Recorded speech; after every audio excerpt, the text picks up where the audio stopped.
Hello guys, good morning for today's video. January 3, 2026. Pormirong adlaw or pormirong adlaw sang baha or pangaduha na ni sang tuig 2026, no?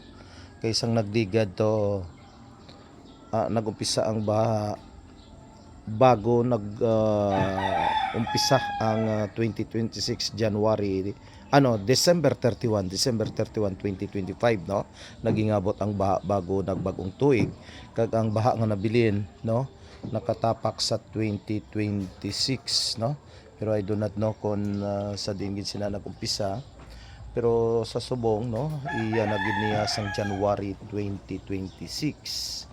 So man yo ga experience naman ta sang baha tungod sang ulan-ulan kagabi, no. Yung kagabi kasi na ulan, yung pagwaswas niya malakas.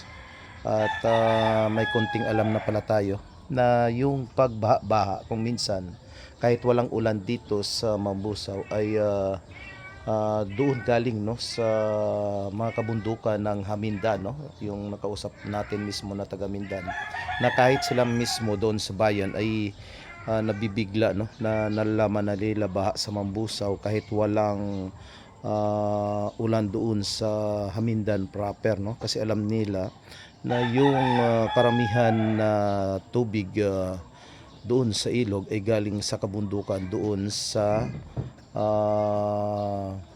mga mataas na bundok sa Hamindan, at yung iba ay galing Aklan papunta dito sa Mambusaw. Kaya yun pala ang dahilan na nagbabaha tayo dito, tumaas yung tubig dito sa ilog dahil nga doon sa Hamindan ng mga kabundukan malakas ang ulan doon kahit wala dito sa Mambusaw o kahit sa Hamindan, no.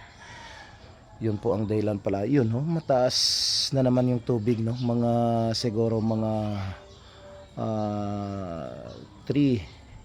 feet na yung ba dito sa amin. Yan po, no, makita nyo doon sa unan, ba din yan, no. So siguro doon mga 5 feet, no, na yung baha doon dahil nga itong lugar namin ay dating ilog, ito part ng ilog, pero dahil nga, no,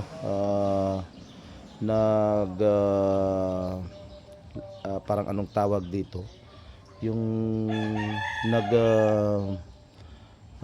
dahil sa pagkasira, no, ng mga lupa doon sa kabila, iyon parang pumunta na yung bahagi ng ilog doon, no, sa unahan namin. Yung ilog doon siguro mga makita doon, no, mga 200 meters away from here, yun, no. Kaya yun, mababa talaga itong lugar, kaya nga kahit hindi mo pa makita yung tubig baha sa ibang lugar, lalong lalo na sa mga patag or yung flat area na tamang-tama yung kataas, wala pang tubig baha, pero dito sa amin dahil nga mababa, ayun, unang-una kami maka-experience, no? Malapit kasi ito sa papasok na isang lugar din na naabot ng baha pag tumaas yung tubig sa ilog. So yan po, no, ganapan ngayon January 3, 2026, no, pangalawang baha ng taong 2026 or unang baha, dahil nga sinabi ko kanina yung baha noong January 1 ay dahil doon sa December 31 na pagsimula ng baha. So that's it. Good morning once again at keep safe po tayo. Bye bye.